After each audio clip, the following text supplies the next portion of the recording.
We're going to chapter 4.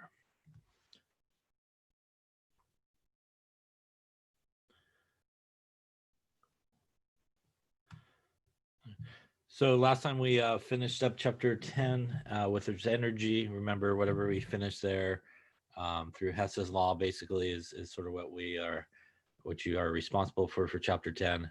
Again, we didn't really get to the last little bit of it, which we're not going to really cover. So um, whatever we talked about there is what you need to know. So in chapter 4 here, we're going to be talking about, as you can see, elements, atoms, ions. We'll talk about the periodic table officially. We're going to talk about the atom itself, sort of the experiments and sort of the discovery of sort of all the parts of the atom. And let's get started, I think, on it. All right.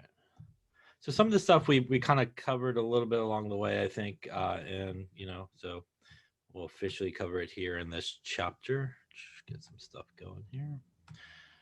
There we go. So in terms of elements, remember elements are really your basic building blocks of everything in chemistry. They're as far back as you could go. And there's about 118 known elements. 88 of them are occurring naturally. And if you sort of look on the periodic table, that's the majority of the ones that you'll sort of see on there. Some of those man-made ones are usually towards the bottom of the periodic table, and we'll see the periodic table a little bit later on this chapter and sort of point those guys out. As we talked about, I think a little bit before as well, you can kind of think of the elements again as sort of like the alphabet. And again, even though there's only a certain number of letters in the alphabet, different combinations, obviously those letters give us different words, and sort of the same idea here with the elements. Different combinations of the elements give us different compounds that obviously have different properties. And even when you mix really the same element in sort of different ratios, if you will, or different proportions, you do get obviously different compounds with different sort of elements. Here's sort of the distribution of a lot of some of the different elements here. And the Earth crust, you can see oxygen is really big, obviously, in the atmosphere. Nitrogen is also a big element that happens. Remember, some of the elements are diatomic molecules, as we'll see. And when we talk about elements, again, a lot of them and most of them are what are referred to as being monoatomic, which means that they do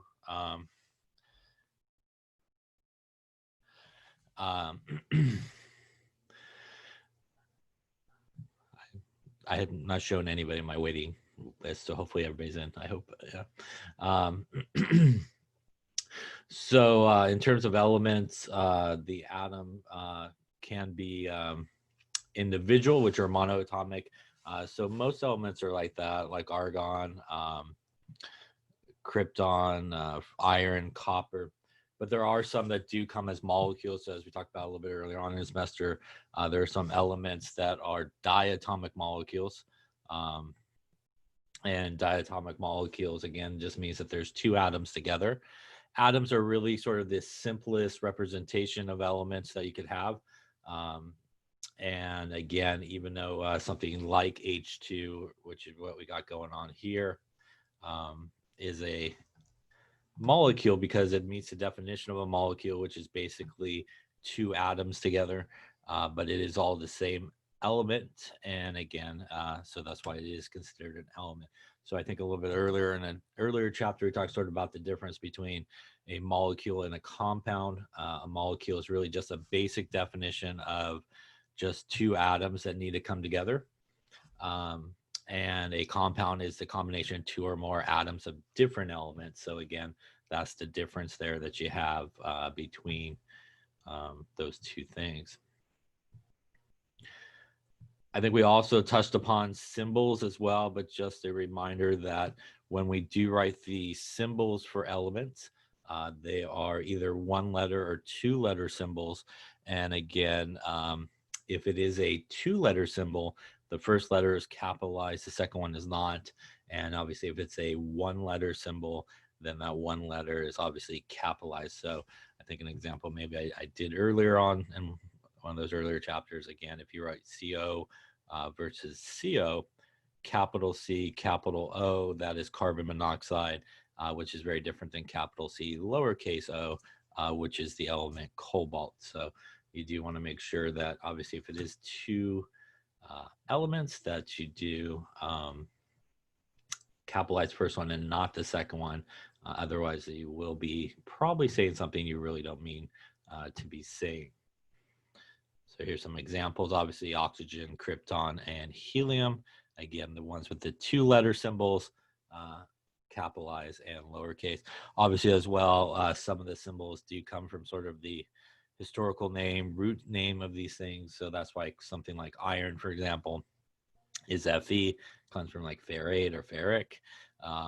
And copper, which is Co, actually is Cu because it comes from cupric and stuff like that. So lead, for example, is Pb, again, kind of from the root of the name or a historical sort of name. And here again, some more examples here, radon, zinc, and cesium.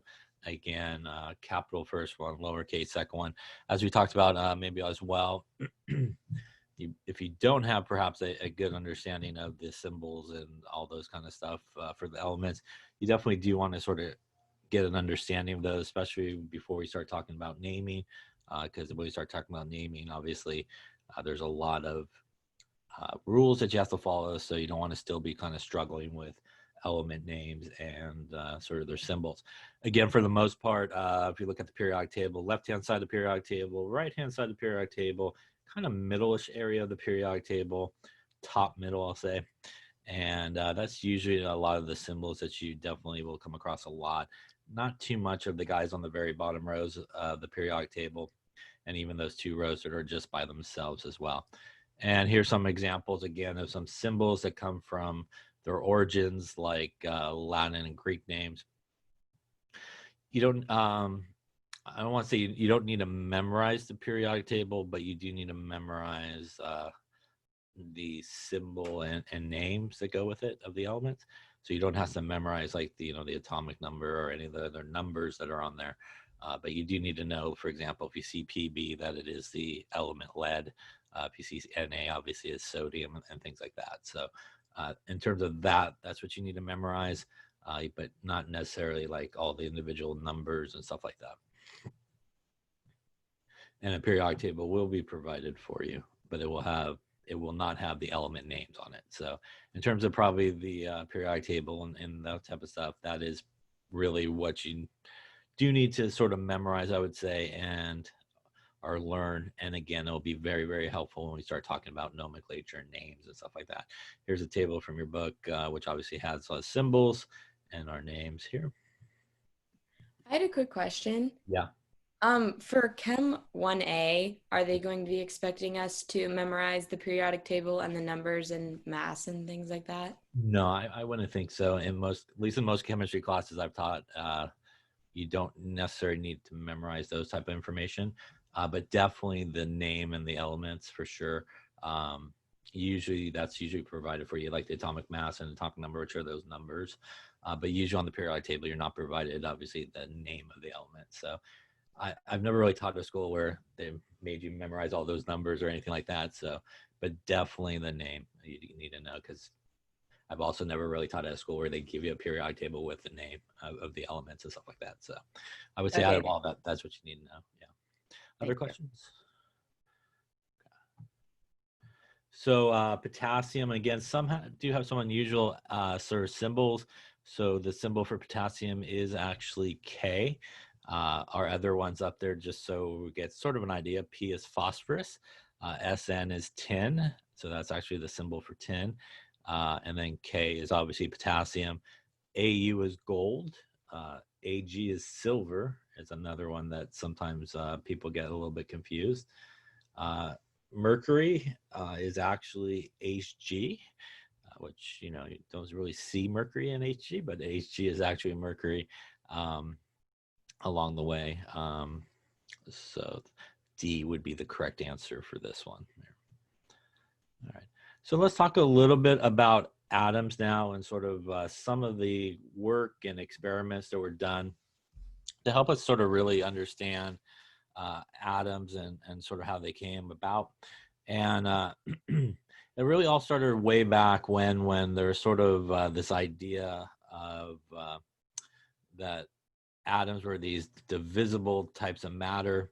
Um, they used the word sort of atomos, which is sort of an early uh, derivation there of atoms. They really had no experiments to test their ideas. Obviously, they were philosophers back then and that type of stuff. And over the next, obviously, numbers of years, there was a lot of sort of work that was done in chemistry. And the idea here is, a lot of these experiments really led to a much better understanding of atoms. So atoms, as we'll talk about as we go through this, even though they're extremely small, they do contain basically even smaller particles, which are sometimes referred to as subatomic particles. And as we'll see in future slides here, that's our protons, our electrons, and our neutrons. So again, even though atoms are extremely small, the basic unit pretty much of every element, they do contain these sort of subatomic particles. And as we'll see, protons are pretty much positively charged, electrons are negatively charged, and neutrons have basically no charge associated with them. So sort of the earliest sort of chemist, if you will, come here, there you go, was Robert Boyle. And later on, you'll learn about Boyle's law and gases. He did a lot of quantitative experiments. Quantitative experiments are experiments where you take measurements and values, and that's different than qualitative. Qualitative means you just really kind of observe what's happening. And he defined elements as substances that could not be broken down into simpler substances. So as we talked about, I think when we're talking about mixtures and all those kind of things and pure substances, again, elements are essentially as far back as you could go in terms of breaking things apart. I still believe that metals could be changed into one another. So, you had sort of these early on type of experiments, obviously in the 1600s, leading us to hopefully understand what's going on with atoms. And one important sort of law that sort of came out that helps us understand a little bit about the atom was tied to sort of Dalton, and we'll talk about him in just a second. But it came up with sort of the law of constant composition. And basically what that means is when you do have a compound, regardless of sort of where it comes from, for example, it will always have really the same composition by mass, for example.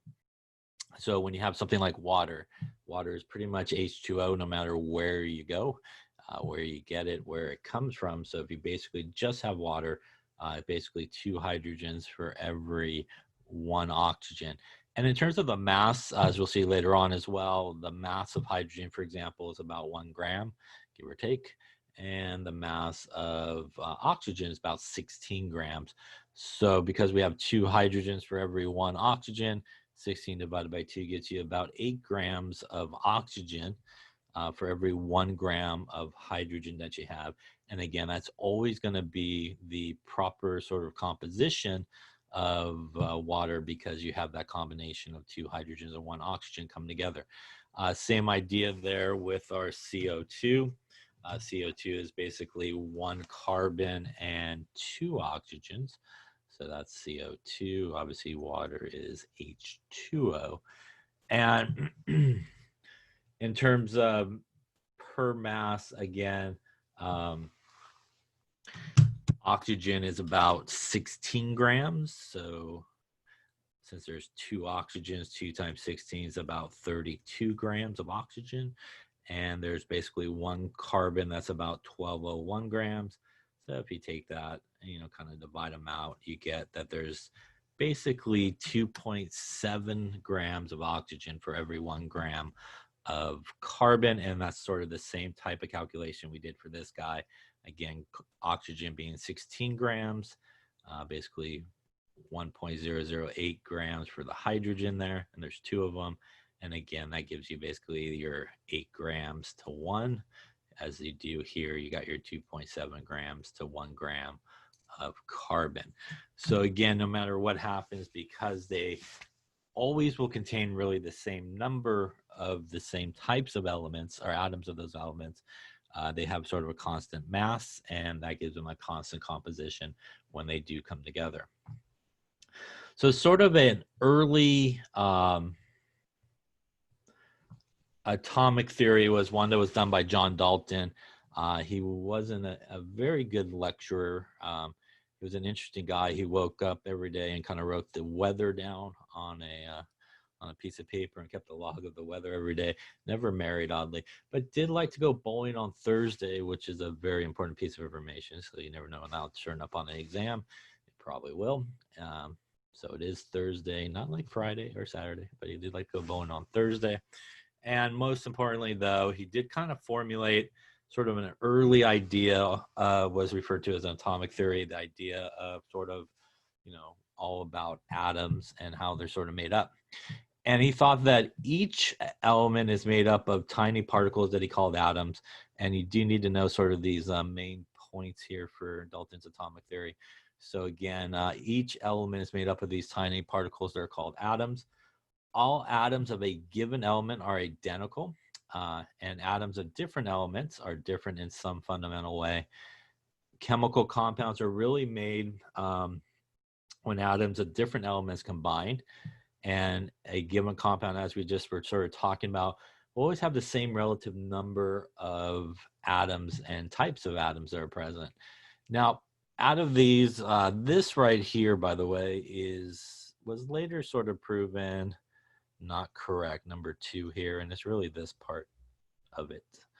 And this part of it here was later sort of proven not to be so correct, and that is because at this point he wasn't aware, obviously, of the existence of what are known as isotopes. And isotopes are really the same element, but they do have different masses, which means if you have an isotope, you do have the same element, but they're not identical to each other, those atoms, because one is heavier and one is lighter.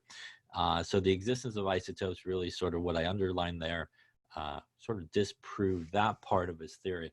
And remember, that's the idea there behind, as we talked about way at the beginning, I think, the difference between sort of a theory and a law. A law is something that always happens the same way, kind of no exceptions. But a theory is sort of a working model of how things happen. And again, through further experimentation and things like that, it may be proven not to be correct in all aspects, or may be sort of adjusted. So number 2 there, like I said, is one part of his atomic theory that it really was not so correct. Atoms of one element can combine with atoms of other elements to form compounds. And a compound is always the same relative type of those atoms. So as we talked about, as you can see there, so this is sort of how he pictured it. All 3 of those things are basically atoms of nitrogen and oxygen that are coming together in those pictures. But we do have different combinations of nitrogen and oxygen coming together that gives us NO, NO2, and 2O. And because of the different combinations that come together, even though they're really all made up of the same elements, they obviously do have different properties associated with them as well. Atoms are indivisible in a normal chemical process. Atoms are not created or destroyed. Basically, what happens in a chemical reaction is essentially all the atoms break apart. They break apart their electrons and their bonds, and they reassemble on the other side in sort of new compounds and so forth. And this is true in the sense that they are indivisible in normal chemical processes, which basically means they don't break apart, you can't destroy them and stuff like that. They don't change into any other type of element. The only place really where that doesn't necessarily hold true, and that's why it sort of specifies here in number 5 in a normal chemical process. And that's why this is sort of correct for that. There is a conservation of elements. And that's why, as we'll talk about when we talk about balancing equations, we have the same elements on each side. Nuclear processes, that is not true. So when you have a nuclear reaction, for example, we don't have really the conservation of those elements. You actually do change an element into a different element in nuclear sort of reactions and nuclear chemistry. But again, that's why sort of that normal chemical processes are there, chemical reactions. It is true that you do conserve the elements and they don't really change into anything else. And basically what that means is if you did a chemical reaction, you started with 4 carbons on the left-hand side there, or the starting amount, you should end with 4 carbons on the other hand side of the arrow. They should just maybe be in new substances, new compounds on the other side. So again, you do need to know, again, the parts here of Dalton's atomic theory. So let's take a look at this one here. Which of the following is one statement that is made up of Dalton's atomic theory? All atoms contain electrons. He really didn't talk about electrons or anything like that. No discovery of that really yet. All atoms of a given element are identical. That he did say. Atoms are divisible. He said they're indivisible. And atoms gain and lose electrons. He really didn't talk about that. So really B here would be the correct answer for the question, which is what was part of his atomic theory. Although, as we just talked about, this is the part of his atomic theory that is not necessarily correct. In that sense. Any questions on that one there? Okay. So when we talk about formulas, when we talk about ways to describe formulas, our compounds, we do use chemical formulas to do that. A compound, again, the difference between a compound and a molecule is, again, a compound is 2 or more atoms of different elements. So that's the important part there.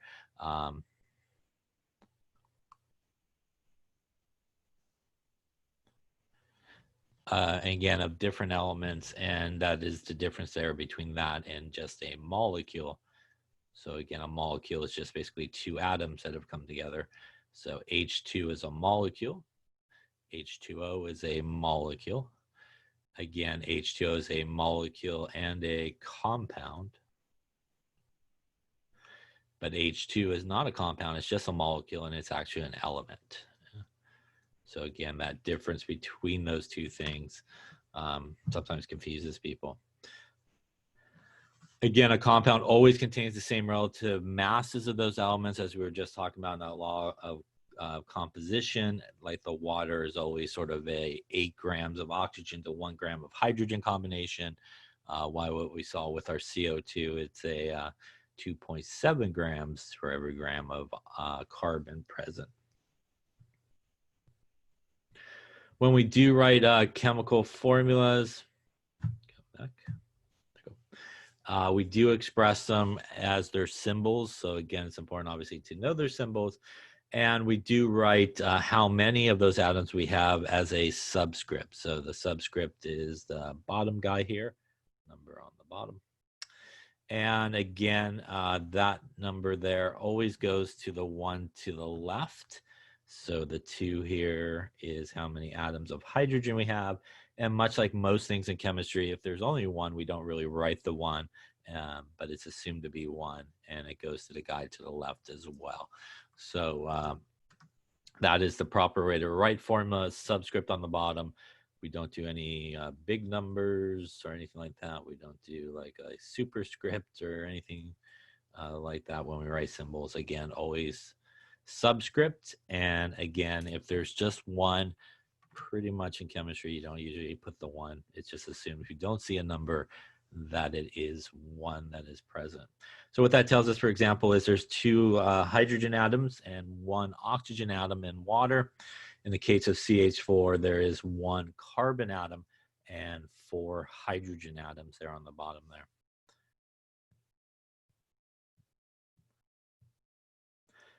In the case here, this is sulfur trioxide, and this tells us that we do not see a number next to the sulfur, so there's just 1 sulfur, and there would be 3 oxygens present, so we do have our, again, number goes to the guy to the left. So our 1 sulfur atom and our 3 oxygen atoms would give us the chemical formula for this compound, which is SO3. This again would be a compound because there's atoms of 2 different elements together. This would also be a molecule as well because there's at least 2 atoms. This would not be an element in this case, obviously, because there's 2 different elements that are involved. So if we look at this one here, that's a lot of writing. I'm just going to cut to the last line there that says that there's 14 carbons, 9 hydrogen atoms, and 5 atoms of chlorine. So if we were to write the formula, we would start with the symbol for carbon, which is C, and there's 14 of them. So that goes bottom right of the symbol. It has 9 hydrogen atoms. Symbol for hydrogen is H, and there's 9 of them. So 9 would go to the bottom, and 5 chlorine atoms. Chlorine is Cl and 5. So again, all these numbers go to the guy to the left, and that looks like perhaps it is C. Looks like a winner in terms of the correct answer. Question on how to write formulas here.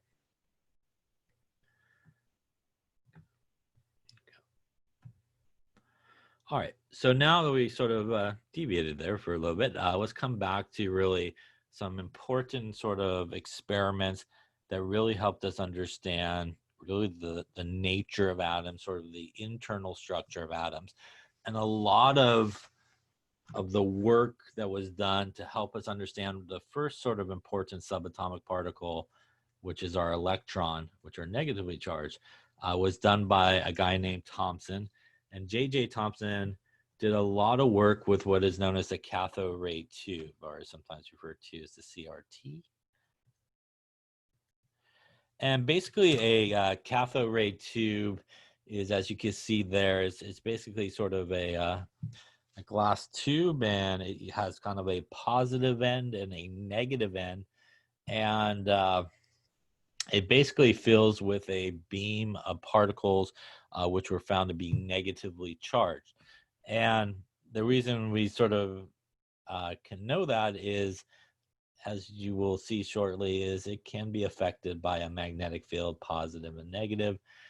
So for example, in chemistry, as we talked about, right, the idea of opposites attract. So things that have opposite charges like positive, negative, they are attracted to each other. Things that have the same type of charge are repelled by each other. So negative and negative things don't like to be near each other. Positive and positive things don't like to be near each other. But when you do get a positive and negative guy near each other, they are attracted to each other. So the basis here is when we have this sort of negative side and positive side, what happens is these negatively charged particles, which are thought to be like electrons, they are going to head towards the positive side of the CRT tube, and they're going to head away from the negative side of the CRT tube. Again, they're going to be repelled, and they will go towards it. And you can actually, you know, the nice thing about these subatomic particles sort of having charges or things that do have charges is you could really affect their path by, for example, an electrical field. So if you laid up an electrical field and you shot a particle that ended up bending towards the positive side of the electrical field, what you would know in that case is that particle is probably negatively charged, right? Opposites attract, so it bends towards the positive guy. Now, if you shot another particle and you weren't sure what it is, but it kind of bends down towards the negative side of an electrical field, you can make a pretty good assumption that that is probably a positively charged particle, again, away from the positive side and attracted to the negative side. And if you shot a particle and it just kind of went straight through, you could probably make a pretty good guess that it has no charge. And, you know, the effect of using things like electrical fields, magnetic fields, which sort of work the same way. A magnet pretty much has a south pole and a north pole, sort of works similar sort of process. But by knowing that, for example, that there's existence of these subatomic particles, which have these type of charges, negative, positive, and maybe no charge, you could use some of these things in experiments to help you maybe further discover what's going on. So when we look at a CRT tube, and you may be familiar with a CRT tube, depending on how old you are, I suppose. If you see an older TV, older TVs with like a back on it and stuff like that, not flat screens or anything hanging on a wall, probably. Those are all CRT tubes. Old computer monitors, if you ever saw a picture, you could go Google it, I suppose. They have the really big back and stuff like that. Those used to be called CRT monitors, and they had the tubes. Obviously, our new ones, which are flat, no tubes in them or anything like that, but old picture tubes and stuff like that on really old TVs, they used to adjust it that way with a magnet because they could kind of take advantage of that tube in there. So when your parents used to say, sit in front of the TV, you're just getting shot with things. Years ago, that was true. There's a tube there and it was kind of shooting you with, you know, sort of this type idea. So again, as we can see here, Thomson, basically when you apply this sort of voltage in this tube, you do get this ray of sort of these negatively charged particles, pretty much electron sort of particles. And this ray is repelled again by the negative pole of an electrical field, and the particles would be negatively charged in that case. So Thomson did a lot of work using this type of tube, and as you can see there, sort of our beam that's heading towards the positive side of the electrical field. Again, our electrical field is sort of applied right here, positive and negative, and you can see the beam that's in there, again, bending upwards towards the positive side, which would imply that that beam is negatively charged.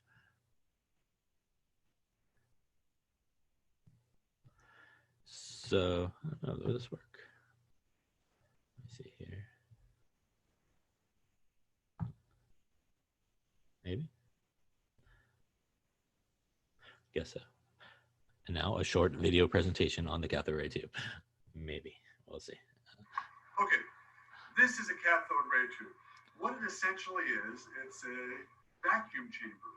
There are no gases inside this glass tube. The only and a fluorescent screen in the background. It's coated with some type of fluorescent material. When I turn the power supply on, we'll see a beam that is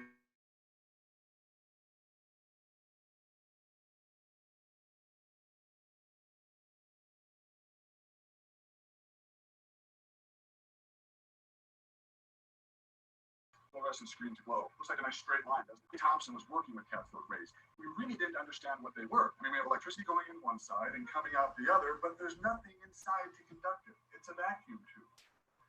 So he decided to apply a magnetic field to this cathode ray, and he found something interesting. We apply one pole of the magnet to this beam, and we'll see what it does, and then we'll flip it around and see what the other pole does. This is my favorite part. Can you see what's happening to that beam? So you can kind of see it bending. Happening to it. It's moving. It's being repelled, isn't it, by the magnet? When we flip the magnet around, what do you think is going to happen this time? Well, if it's being attracted on one pole, see how it's being attracted there? Let me rotate it so the kids on this side of the room can see it. See how it's being attracted there? And then the other pole, do you see how it's being pushed down? What does that tell me about that beam? It has a what? It has a charge. Let me tell you about the poles of the magnet. The one that pushes it away is the negative pole. So what does that tell you about the charge? So you can see it's being repelled by the negative side. Negatively charged particles.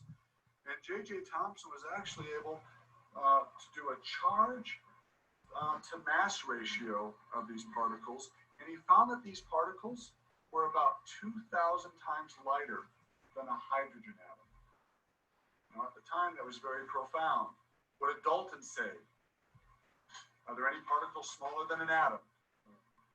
J.J. Thomson just found something 2,000 times smaller than a hydrogen atom.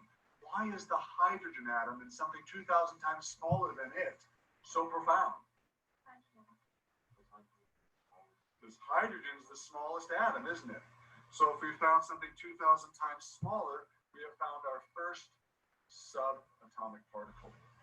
And it's called the electron.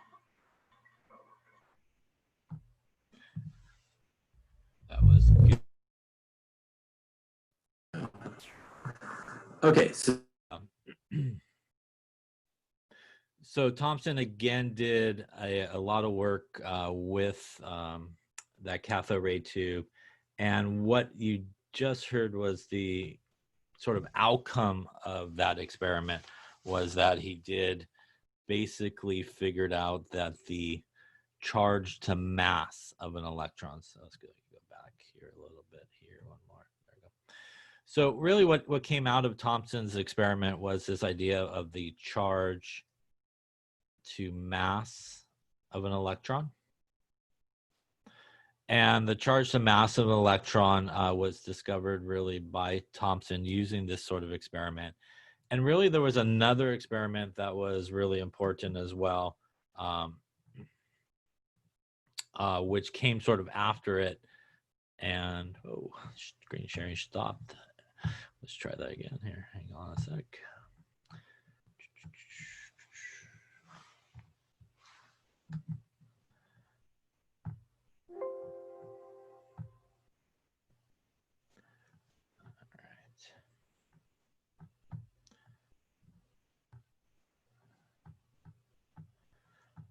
I know it's a dramatic pause. So let's see here. Let's get back to that there. There we go.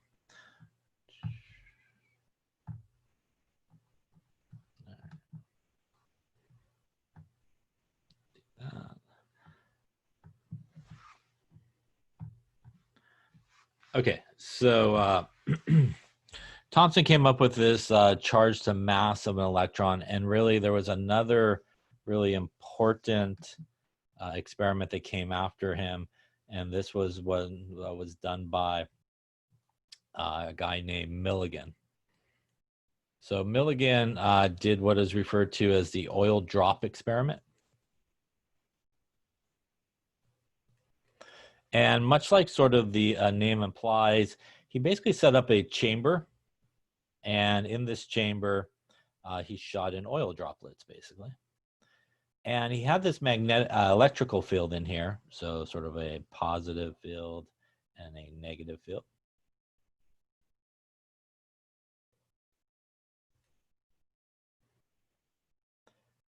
And what happened is the oil droplets, when they got atomized, would want to basically drop. And he was able to actually adjust the electrical field in such a way that the oil droplet would basically just be suspended there. So it wouldn't fall, it wouldn't go up, it wouldn't go down. He's able to really dial in that electrical field and come up with an important result about an electron. And what he found was actually the charge of an electron.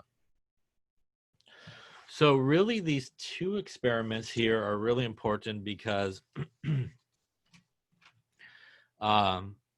we have Thomson, who used these CRT tubes to come up with the charge to mass of an electron. We have Milligan that did this oil drop experiment, which was able to come up with the charge of an electron.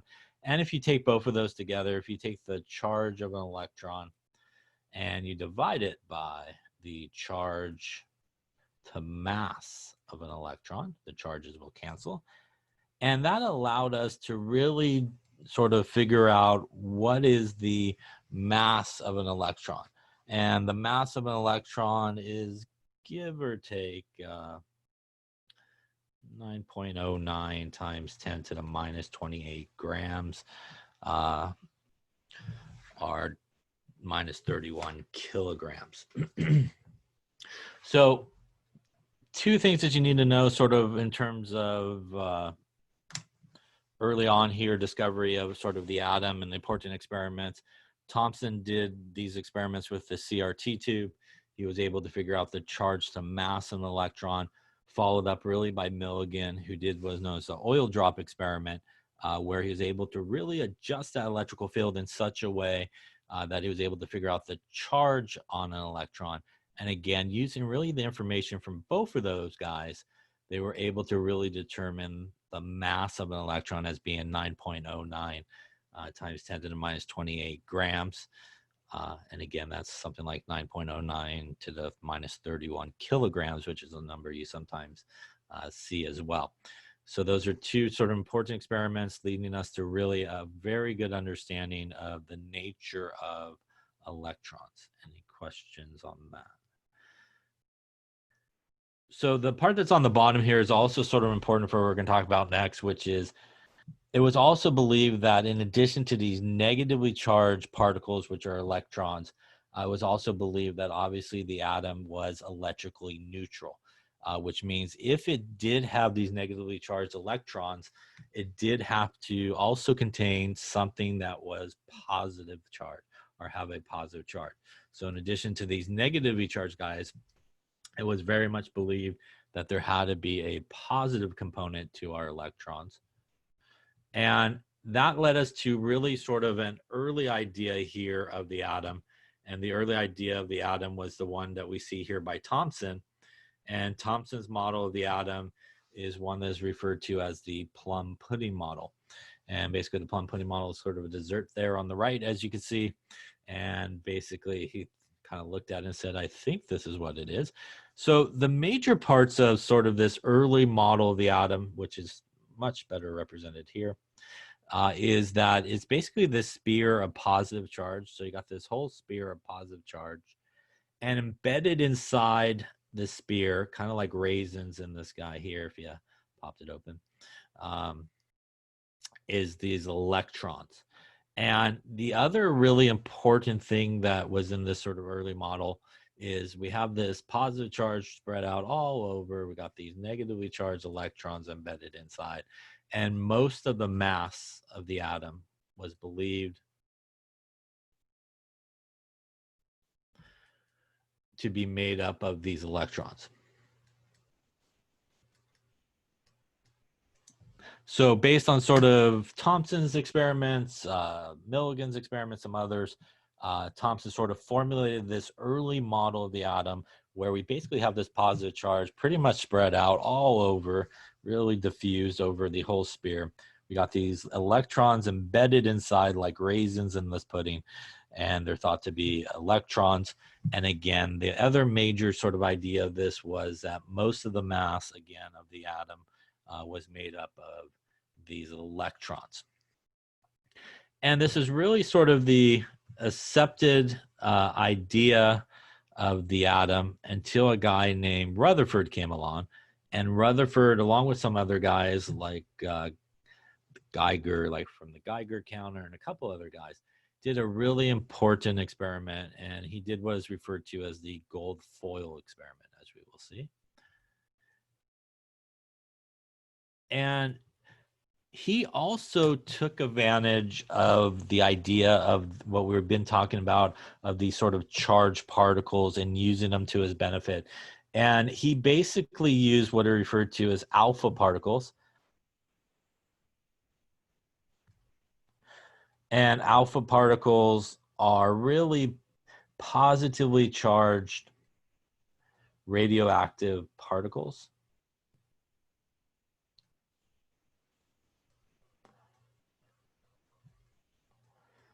There's also other radioactive particles. There's beta particles,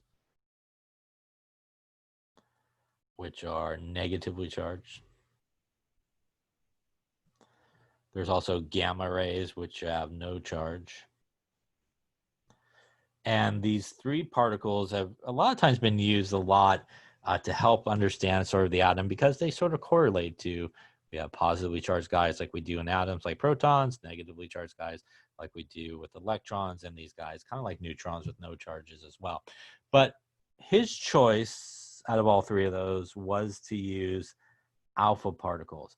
And basically what he did is he shot these alpha particles at pieces of gold foil and other metals, using the idea of what Thomson's model of the atom was, that plum pudding model, since he did study under him. So his idea was, okay, we have this atom, it's got all this positive charge spread out, got these negative electrons. I'm going to shoot these alpha particles at it and sort of see what happens. And what he sort of expected to happen and what actually happened was two different things. So for example, he expected when we shoot these particles, because this is positively charged, pretty much the atom there is positively charged, you know, it's heavy and it's radioactive and it's moving really fast. So we would expect it to go through, probably with some deflection, right? So it's kind of the idea of, you know, if you took like a piece of paper, so regular old piece of paper, and held it really tight at both ends of the paper, and you took a pen and you kind of banged it through, or shot a pen at it really hard, it would probably bounce through, right? But there would be some deflection as it made its way through that piece of paper. And that's really what they sort of expected to happen here when they were doing this experiment, based off of the plum pudding model and the early model of the atom. And here's sort of a setup of his experiment. So you got sort of a source of alpha particles here. And again, these positively charged alpha particles shooting at this atom, this gold foil here. And again, what they expected to happen was, because it's positively moving really fast, it's going to bang through the atom, but there probably would be some deflection as it sort of sailed through. And when they actually did this experiment, they were really surprised because they had sort of a detector, maybe not as fancy as this, but something similar in idea. And what they really saw was what it says right here. When they actually did the experiment, most of the particles just went through no problem. Just sailed right on through, went straight, nothing really happened. But every so often, what they would see is some of the alpha particles would be bounced off at these really large angles, as you can see here. So they got bounced off at these really big angles. And that was really surprising based on the earlier model where they assumed it would just kind of go through and there would be a little bit of deflection as it went through, but they didn't expect most of them to go through undeflected. And that really helps us understand really the nature of the atom, because that does tell us something. If most of those particles went through straight through undeflected, that pretty much meant that they hit nothing, or what we like to call empty space, right?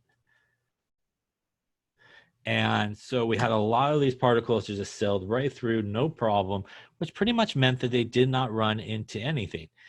Now, every so often, though, we did see that these guys would be bounced off at these really large angles. And even in some cases, it would actually head back to the source that it was shot at, which is probably not good if you're there. So what does that mean? If I have this positive guy that's traveling, it had to hit something to make it bounce off, right? And it had to hit something that must have been really positively charged, right? So same charge, they repel each other. So this guy hit this positive guy and bounced off. This guy hits this positive guy and bounced off. And if you think about that sort of paper example I was talking about before, where if you take that piece of paper and you have it really just a full paper spread out, hold both sides, kind of push a pen through it, it will go through and kind of bounce off. But if you take that paper and you fold it and keep folding it and folding it and folding it, and if that paper represents the positive charge, so where they say you can fold a piece of paper like 7 times or something before you can't fold it anymore. So you get this piece of paper now that's folded like really, really small, like this, very small, and you try to throw that pen through it at that point, it's basically just going to bounce off, and because it can't really go through. So that's sort of what they found, was because there was these guys that every so often had to bounce off these really large angles. And remember, these alpha particles are heavy, fastly moving particles. It had to hit something that was very densely positive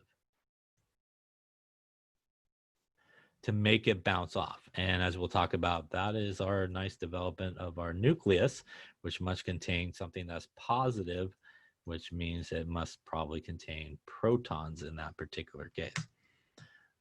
Question on that there. So the hypothesis here again, because they were much longer, they should go straight through, but a little bit altered. And again, they were not very altered as it went through. So on the left here is sort of what they envisioned would happen. So as you can see, they sort of envisioned that these particles would go through. You know, there's some deflection that's happening. Again, something heavy moving through, something that's positive. There's going to be a little bit of that. But again, what they saw is most of them went through undeflected, but every so often we did see these guys that got scattered. So what this told them was that the positive charge here was really not spread out all over the atom like the Plum pudding model sort of implied. That positive charge had to be really concentrated. So really, as a result of this, Rutherford and everybody pretty much had to go not so correct this model and kind of had to move away from the Plum pudding model to sort of a new model where most of the atom, as we will see, is empty space. Again, the atom contains this positive core, which is known as our nucleus. And in our nucleus, that is where we find our protons, which are positively charged. And later, as we'll talk about in like 1930s or so, that's also where we find our neutrons located, which have no charge. And the other major difference sort of between the old model of the atom and the currently accepted model of the atom was in the plum pudding model of the atom, if you remember, most of the atom, it was thought to be, the mass of it was thought to be made up of the electrons. And most of the mass of the atom in the real version of the atom, or the correct version of the atom, is actually the nucleus. So the nucleus makes up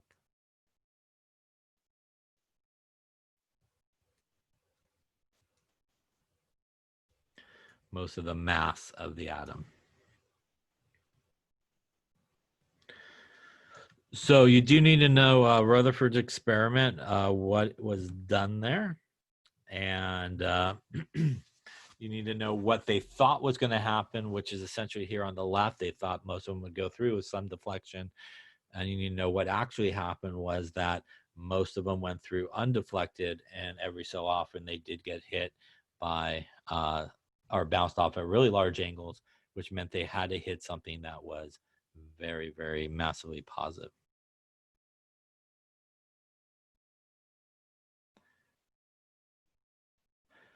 Yeah, so that was sort of the thought there up until really the experiment with Rutherford, where they really sort of discovered this densely positive core, which was the nucleus. So the question was, even though they were really small, it was discovered that the mass of an electron is really small.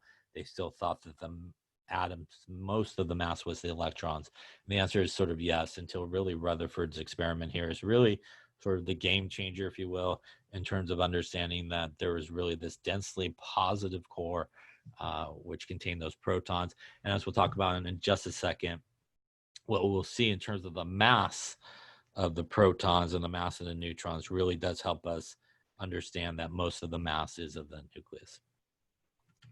So again, you need to kind of know what happened. You need to know sort of Rutherford's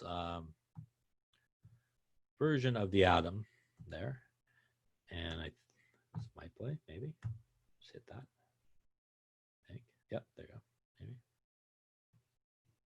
In 1910, Rutherford and his co-workers were studying the angles at which alpha particles were scattered as they passed through a thin gold foil. So you can see most of them just go straight through, but every so often it lights up on the side.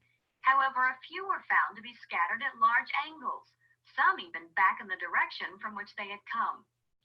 This meant that they had collided with an object much more massive than the alpha particles themselves, yet so small that only a few alpha particles encountered them. This atomic level view shows what is happening. Most of the atom is occupied by the low mass electrons. The nucleus is small and massive. When an alpha particle encounters a nucleus, it is scattered at a large angle. So again, this is sort of the idea, and as you saw in sort of that little animation there, it's very massive, the nucleus in terms of dense positive core, but it is relatively small compared to the overall size of the atom. And that's why most of them were able to sail through with no problem, because most of the atom is really made up of that empty space where electrons are basically traveling around the nucleus. So although it's really massive, the nucleus is super small in that sense because it does have these really small particles. So again, you do need to know the correct sort of version of the atom here, which is, one more time, we have an atom that is mostly empty space. We have a dense center that it contains a positively charged guys, which was later found to be protons. And as I mentioned before, also later on in the 30s, the neutrons were found to be present there in the nucleus and out about from the nucleus at some point. So we have our protons in there and our neutrons later found, and out from the nucleus at some point, basically traveling around in that empty space is the electrons. As we also talk about, or will talk about again, electrons don't travel in pretty circles. They do travel pretty randomly about the nucleus. Is there some attraction between electrons and the nucleus? The answer is yes, because again, electrons are negatively charged. And ultimately, the nucleus is positively charged. So there is that opposite of attraction there between the positive and negative. So those electrons, some of them are strongly attracted to the nucleus. Those outer electrons further away, not as attractive, but there is some attraction there. And again, most of the mass of the atom is the nucleus, which contains our protons and our neutrons. And like I said, in about 1932, a guy named Chadwick basically discovered the existence of protons. And Chadwick discovered neutrons. I'm sorry, my bad. Chadwick discovered neutrons in 1932. Protons were also discovered.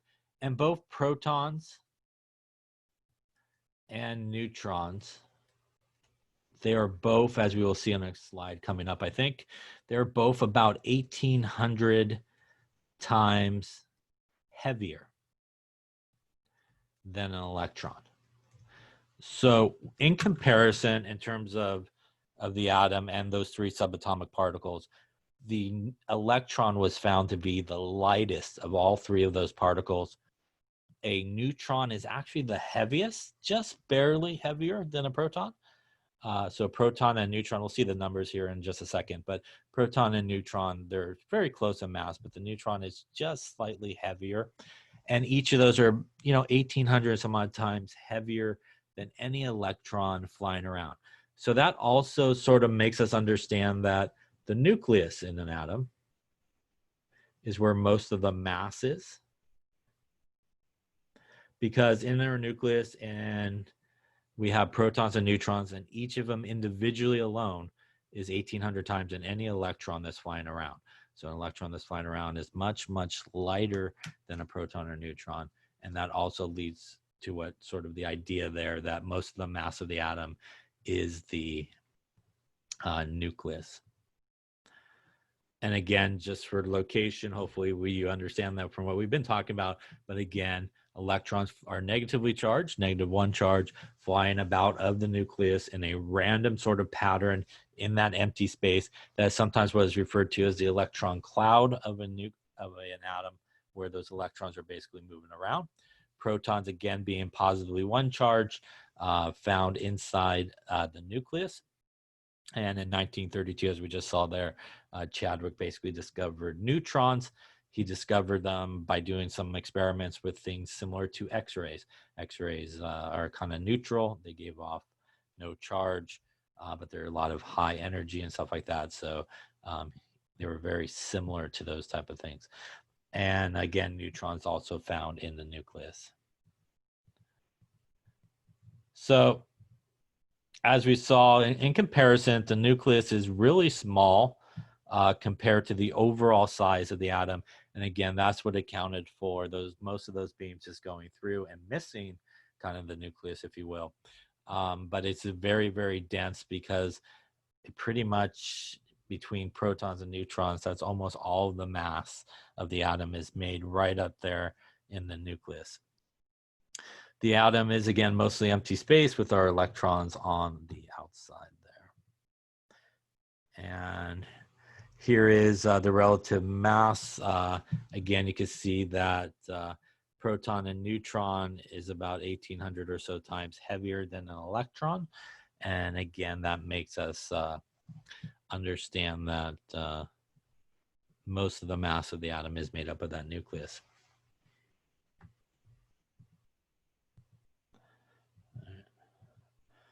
So why do atoms have different chemical properties?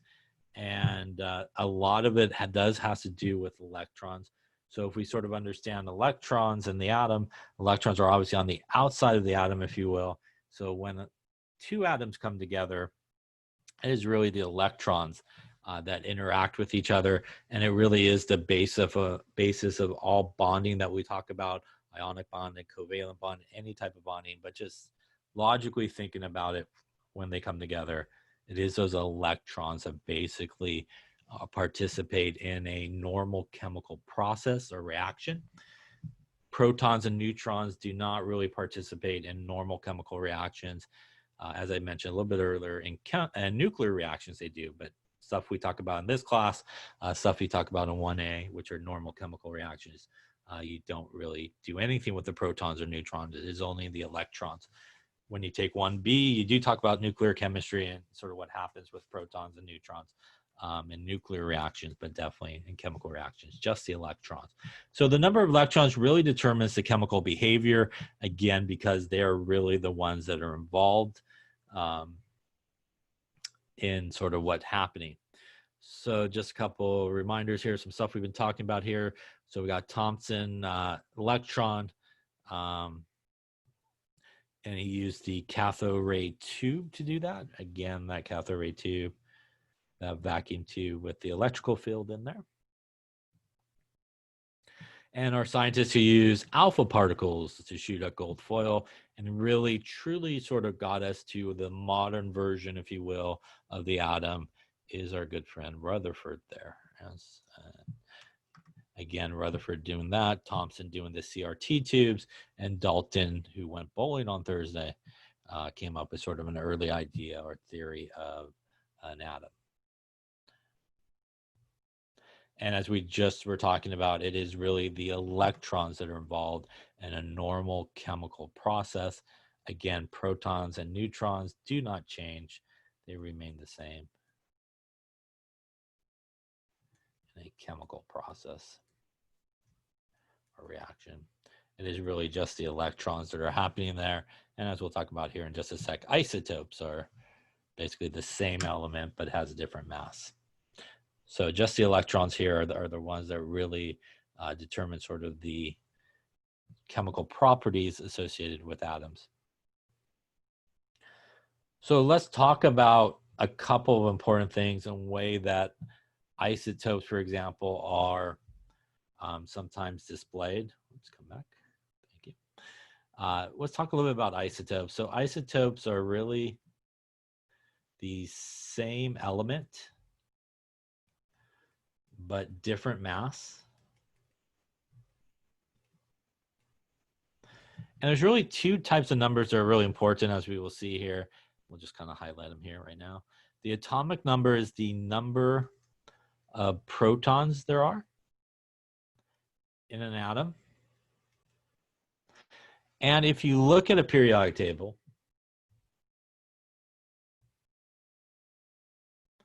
and you look, say, at hydrogen, you'll see a couple of numbers there. And if you look maybe at another element like carbon,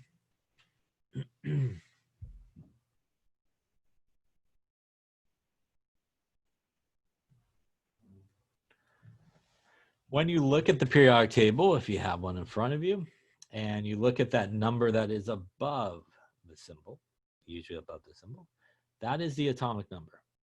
So that is the number of protons that you find in an atom of an element. And if you do have a periodic table in front of you, and you look at a periodic table, I don't know if that would translate or not, but if you look at the periodic table there, if you look at all the numbers that are on the top of all these symbols, you will not find any number that repeats, which means every single element has its own atomic number. And that's really important because that means that if you know the number of protons, or you know the atomic number, which is essentially the exact same thing, you will know what element you're talking about. So every single element on the periodic table that we have, if you just look at the top number as you go across the periodic table, not one of those numbers repeat. So the most important thing in terms of identifying what element you're talking about is actually the number of protons. That's the most important thing because that will tell you the elements that you're dealing with.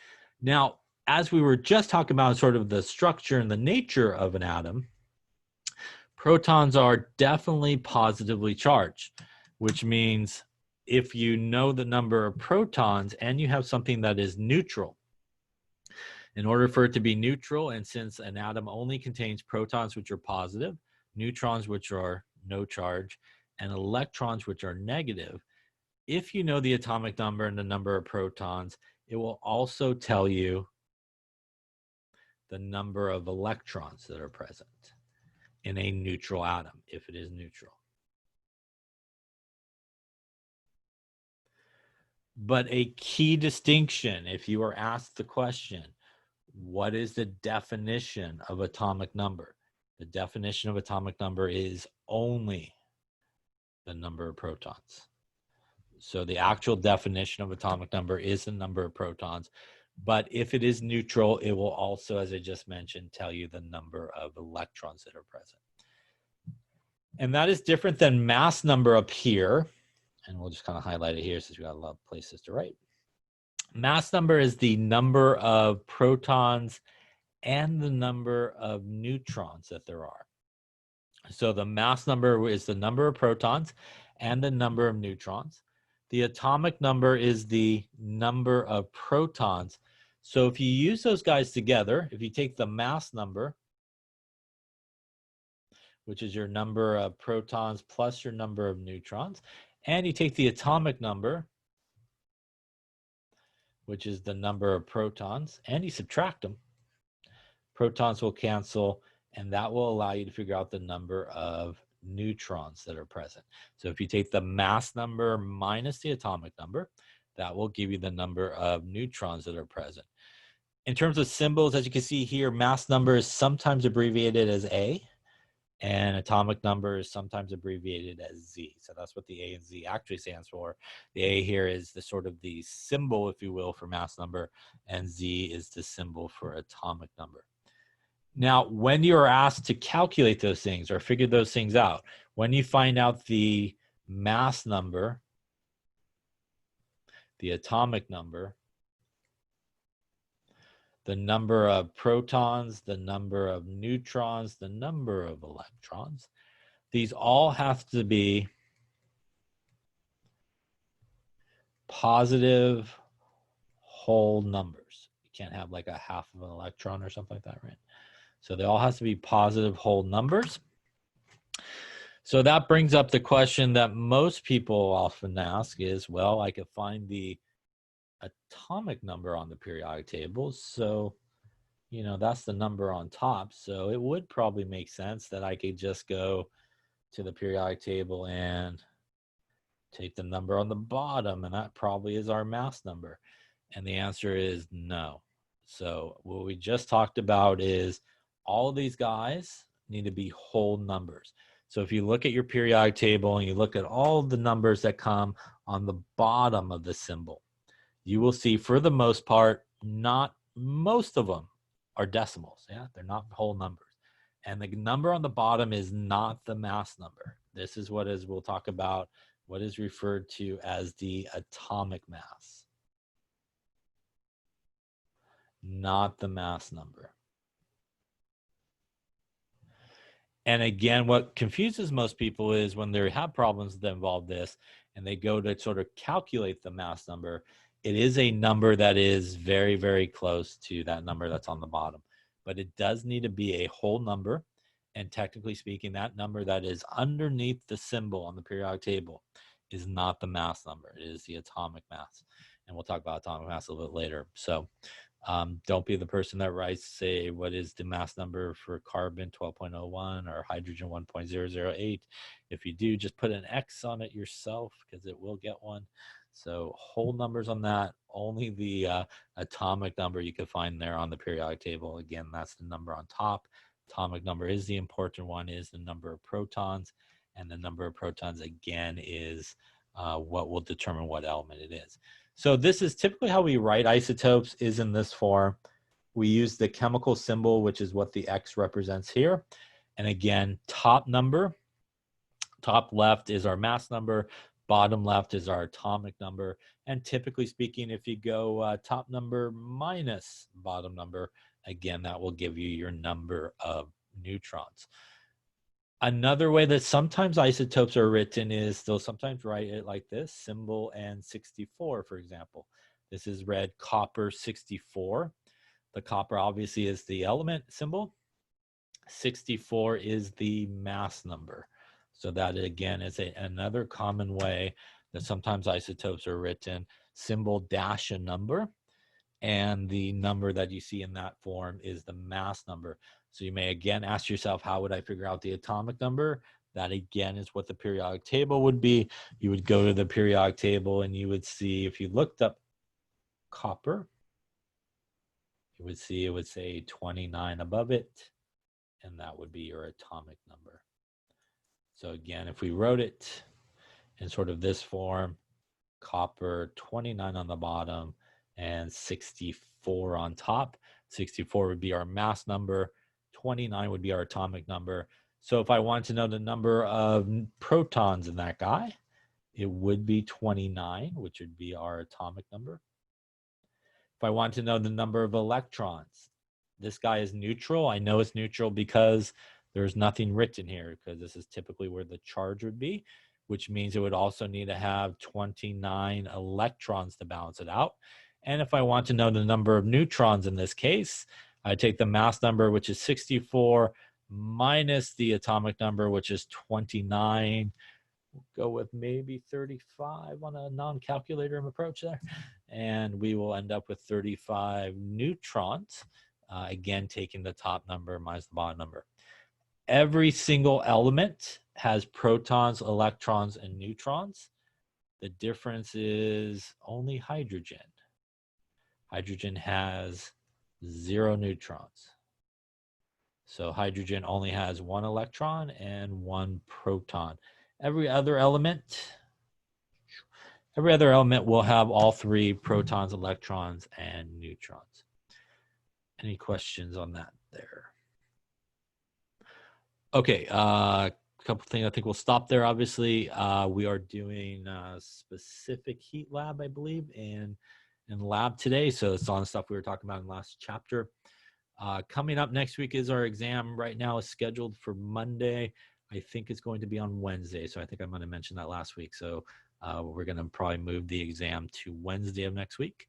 That will hopefully give us a chance to either get very close to finishing this chapter, which is on there, or I'll let you know what part of this chapter will be on there for next Wednesday. So the exam will be moved to Wednesday of next week, and it will cover through chapter 4 or whatever we get to through chapter 4 on Wednesday of this week. Any questions on any of that stuff there? Okay, if you didn't put here, make sure you do.